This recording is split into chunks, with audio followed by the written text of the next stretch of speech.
Hello everyone, welcome you all the strugglers on your own channel the unlimited struggler. आप सभी strugglers का आपके अपने चैनल द अनलिमिटेड स्ट्रगलर में एक बार फिर बहुत बहुत स्वागत है। मैं संतोष कुमार सांख्यान एक बार फिर प्रस्तुत हूँ आपके सामने संडे स्पेशल का एपिसोड 13 लेकर के। जैसा कि आपको मालूम है, आज संडे है और संडे हमारा स्पेशल होता है और आज के दिन हम चर्चा करते हैं किसी खास मुद्दे पे जो कुछ हट करके हो, एजुकेशनल अपडेट से अलग हो, उस ऐसा कुछ मुद्दा। तो आज मैं आपसे जिक्र करूंगा, जैसा कि आपने थंबनेल और टाइटल में भी देख लिया होगा, कि किस मुद्दे पे आज हम चर्चा करने वाले हैं। आप लोगों के कमेंट्स मुझे मिलते हैं, रेगुलर कमेंट्स मिलते हैं, बहुत अच्छे अच्छे कमेंट्स अब आ रहे हैं। तो ऐसा ही एक कमेंट मुझे मिला, एक मैडम ने मुझसे क्वेश्चन पूछा कि सर थोड़ा ये बताइए कि असिस्टेंट प्रोफेसर की जॉब के लिए पीएचडी मैंडेटरी कर दी गई है क्या या नहीं है। और दूसरा प्रश्न उन्होंने साथ ही ये पूछा कि नेट जेआरएफ का क्या रेलिवेंस है, कितना वो बेनिफिशियल है, किस हद तक जो है वो हमें फायदा दे सकता है। तो इस पे मैंने खोजबीन की और मैंने कुछ एक डाटा जो है वो इकट्ठा किया, वो मैं आपको बताऊंगा भी कि क्या मैंने डाटा पाया। कि आपको, जैसा कि आप स्क्रीन पे देख सकते हैं, आपकी स्क्रीन पे आ रहा होगा अभी, PhD mandatory for assistant professor recruitment in universities from 2021। ये कमेंट है, ये एक बयान आया था हमारे जो तत्कालीन एचआरडी मिनिस्टर थे, उन्होंने ये बयान दिया था। कब? जून 14 2018 को ये बयान दिया था। अच्छा, ये कवर किया था एनडीटीवी एजुकेशन टीम ने, और बाकी दूसरे जो न्यूज चैनल्स हैं, अखबार हैं, वहां पे भी आपको जो है ई न्यूज़पेपर्स की हेल्प से आप ये चीज जो है वो मैच कर सकते हैं, देख सकते हैं। इसमें उन्होंने क्या बोला है पूरा डिटेल में, जब मैंने इसको पढ़ा तो उन्होंने ये कहा कि जो पीएचडी मैंडेटरी हम कर रहे हैं वो मैंडेटरी कर दी जाएगी जुलाई 2021 के बाद। यूनिवर्सिटीज में अगर असिस्टेंट प्रोफेसर की जॉब के लिए आप अप्लाई करते हैं तो जुलाई 2021 के बाद पीएचडी जो है वो मैंडेटरी हम कर देंगे। और जो कॉलेज है उसके लिए पीजी प्लस नेट जो है वो ही मिनिमम एलिजिबिलिटी क्राइटेरिया रहेगा। तो जैसा कि अभी दिसंबर 2020 चला है, तो आज की डेट में ये रूल अप्लाई नहीं है, ये अप्लाई होगा जुलाई 2021 के बाद। और आज की डेट में क्या अप्लाई है कि पीजी प्लस नेट वही मिनिमम एलिजिबिलिटी क्राइटेरिया है असिस्टेंट प्रोफेसर की जॉब के लिए, चाहे वो कॉलेज हो चाहे वो यूनिवर्सिटी हो। अब थोड़ा सा इसके पीछे का लॉजिक समझते हैं हम कि क्यों ये बात उन्होंने कही और क्या जरूरत है पीएचडी जो है वो मैंडेटरी करने की असिस्टेंट प्रोफेसर की जॉब के लिए यूनिवर्सिटीज लेवल पे। देखिए, आपको मालूम है कि अभी अभी हाल ही में जो है वो न्यू एजुकेशनल पॉलिसी को लॉन्च किया गया है। काफी लंबे समय बाद जो है एजुकेशनल पॉलिसी चेंज हुई है और ये काफी ज्यादा अग्रेसिव पॉलिसी है एजुकेशन सेक्टर की। बहुत अच्छे इसमें बातें कही गई है और काफी फायदा भी देगी अगर अच्छे तरह से इसकी इम्प्लीमेंटेशन ग्राउंड लेवल पे की जाए तो। अगर उसमें हम थोड़ा सा देखें तो आप ये पाएंगे कि उसमें ज्यादा फोकस जो किया गया है यूनिवर्सिटीज का, वो रिसर्च के ऊपर फोकस किया गया है। क्यों? हमारी जो रिसर्च है, हमारा जो इनोवेशंस हैं, जो रिसर्च है, as compared to the foreign universities, जो बड़ी बड़ी यूनिवर्सिटीज हैं, इंडिया की रिसर्च काफी पीछे है और काफी कम है। यहाँ पे पीएचडी लोग करते हैं, मैक्सिमम लोग पीएचडी कर रहे हैं for the sake of degree, अपने नाम के साथ डॉक्टर लगाने के लिए, अपनी पात्रता एलिजिबिलिटी बनाने के लिए और प्रमोशंस के लिए। लेकिन असली मायने में जो पीएचडी है उसका मतलब है रिसर्च से, कि आप कुछ नया इनोवेट करें, कुछ नया डिस्कवर करें, कुछ नया सर्च करें और उसका सोसाइटी को और कंट्री को और हमारी इकोनॉमी को जो है वो कहीं ना कहीं बेनिफिट मिले।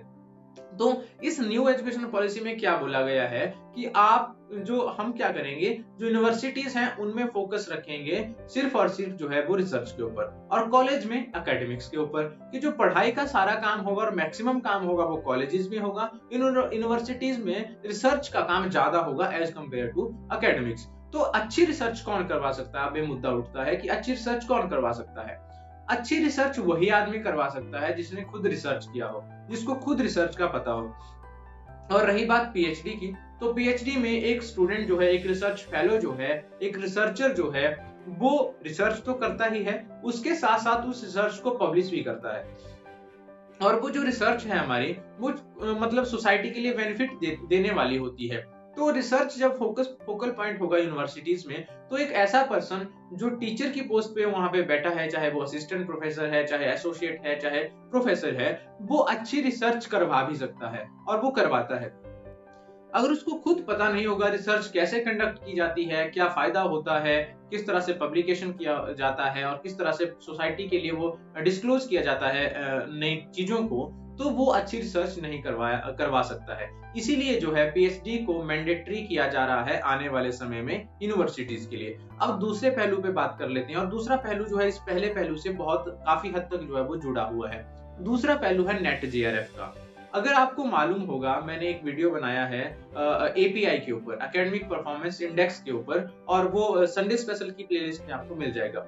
उसमें भी ये बात कही गई है। वहां पे अगर आप देखेंगे नेट जेआरएफ को कितनी वेटेज दी गई है, सेट को कितनी वेटेज दी गई है, आपका जो रिसर्च पेपर्स हैं उनके पब्लिकेशन को कितनी वेटेज दी गई है, और इवन पीएचडी को कितनी वेटेज दी गई है, वो भी मैंने सारा डिस्क्राइब किया है। उसमें अगर आप देखें तो जो यूनिवर्सिटी लेवल पे पीएचडी के लिए जो यूनिवर्सिटी लेवल पे रिक्रूटमेंट के लिए जो एपीआई स्कोर जो है यूज किया जाता है, एकेडमिक परफॉर्मेंस इंडेक्स का परफॉर्मा यूज किया जाता है, उसमें पीएचडी के 30 नंबर बताए गए हैं। मतलब अगर पीएचडी स्टूडेंट है, उसने पीएचडी कर रखी है, तो उसको 30 नंबर एपीआई में लग जाएंगे। और जेआरएफ के जो उसमें है, वो जेआरएफ के उसमें 7 नंबर हैं। और नेट, खाली नेट है, जेआरएफ नहीं है, तो 5 नंबर है। और सेट के उसमें 3 नंबर है। और साथ ही अगर हम बात करें रिसर्च पब्लिकेशन की, तो उसमें 10 नंबर रखे गए हैं मैक्सिमम, और एक रिसर्च पेपर के नंबर उसमें रखे गए हैं। तो इस तरह से अगर हमारे पास पीएचडी है, तो यूनिवर्सिटी लेवल के लिए जब हम अप्लाई करते हैं असिस्टेंट प्रोफेसर की जॉब के लिए, तो एपीआई स्कोर में हमारा स्कोर जो है वो काफी ऊपर चला जाता है, और हमारी ज्यादा से ज्यादा संभावना जो है वो शॉर्टलिस्ट होने की हो जाती है इंटरव्यू के लिए। और अगर बात करें कॉलेज कैडर के लिए, तो कॉलेज कैडर में पीएचडी के 25 नंबर रखे गए हैं एपीआई स्कोर में, एपीआई परफॉर्मा में, और आपका जो जेआरएफ है उसके 10 नंबर रखे गए हैं, आपके जो नेट है उसके 8 नंबर रखे गए हैं, और सेट के 7 नंबर रखे गए हैं। और अगर बात करें हम रिसर्च पब्लिकेशन की, तो उसमें 6 नंबर आपके रिसर्च पब्लिकेशन के रखे हैं। तो इसका मतलब ये है कि अगर हम एपीआई के लिहाज से देखें, तब भी पीएचडी बहुत इंपॉर्टेंट है। और अगर हम यूनिवर्सिटी के लिए अप्लाई करें, चाहे कॉलेज कैडर के लिए अप्लाई करें, और अभी तक ये अप्लाई हुआ नहीं है एपीआई इन द सेंस, मतलब मैं ये कहना चाहूंगा कि एपीआई को बहुत सारी यूनिवर्सिटी अभी तक नहीं अप्लाई करती हैं। कॉलेज कैडर के लिए अगर बात करें, कुछ एक यूनिवर्सिटीज करती हैं, और वहां पे रिक्रूटमेंट जो है वो एपीआई के हिसाब से होती है। और जब ये फुल फ्लेज अप्लाई हो जाएगा पूरी कंट्री में, तो आपको लगेगा कि पीएचडी की कितनी वैल्यू है, और नेट जेआरएफ की कितनी वैल्यू है, और कितना इंपॉर्टेंट है ये सारे पैरामीटर्स को कंट्रोल करना, और ताकि हमारा स्कोर जो है वो ऊपर आ सके और हम शॉर्टलिस्ट हो सके इंटरव्यू के लिए। अब अगर हम खाली नेट की बात करें, तो नेट की इंपॉर्टेंस की मैं अगर बात बताऊं, तो आपको पीजी प्लस नेट चाहिए अपने कॉलेज कैडर में अप्लाई करने के लिए। और उस पोस्ट के लिए आप तभी एलिजिबल हैं, असिस्टेंट प्रोफेसर की पोस्ट के लिए, अगर आपके पास पोस्ट ग्रेजुएशन है और आपने जो है वो नेट क्वालिफाई किया हुआ है। अगर आपके पास वो नहीं है, तो आप एलिजिबल नहीं है। दूसरा, बहुत सारी यूनिवर्सिटीज क्या करती हैं, पीएचडी एडमिशन के लिए, पीएचडी में एडमिशन जब करती है, तो नेट क्वालिफाई लोगों को लेती है। उनको ज्यादा प्रेफरेंस मिलती है जिनका नेट क्वालिफाई है, क्योंकि उनको क्वालिटी मेंटेन करना होता है। तो इसलिए नेट वाले लोगों को ज्यादा प्रेफर किया जाता है।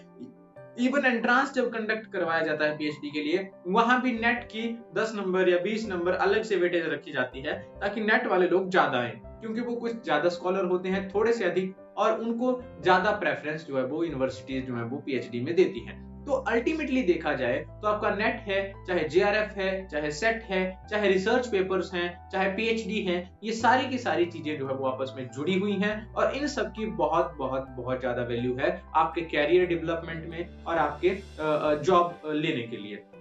तो इस तरह से नेट का होना बहुत जरूरी है। नेट मिनिमम एलिजिबिलिटी है आपके असिस्टेंट प्रोफेसर की जॉब के लिए, और साथ ही आपको लीड करता है पीएचडी एडमिशन के लिए। और पीएचडी एडमिशन अगर आपने ले ली, तो आपको 25 नंबर और 30 नंबर कॉलेज कैडर में एपीआई के लिए और यूनिवर्सिटी लेवल पे एपीआई के लिए बन जाते हैं, और वो काफी ज्यादा आपको कंट्रीब्यूट करेंगे एपीआई स्कोर को इंप्रूव करने के लिए। इसीलिए फोकस किया जा रहा है पीएचडी का रिसर्च के लिए, कि लोग जो है वो पीएचडी आए यूनिवर्सिटीज में और कॉलेज कैडर में भी इवन, तो पीएचडी वाले लोगों को ज्यादा वहां पे प्रेफरेंस दिया जाएगा। तो ये बात एक र्यूमर नहीं है, जो बयान आया है ऑफिशियल बयान है, एक अच्छे मजे हुए और जो ऑफिशियल पर्सन है उनका बयान आया है, ये कोई र्यूमर नहीं है, ये रियलिटी है। तो ये था दोस्तों आज का संडे स्पेशल का एपिसोड 13। आई होप आपको वीडियो अच्छा लगा होगा। अच्छा लगा तो लाइक जरूर करें, और अगर आपकी अभी भी कोई क्वेरी है तो आप कमेंट के थ्रू पूछ सकते हैं। मेरी कोशिश रहेगी आप तक हर लेटेस्ट अपडेट पहुंचाने की,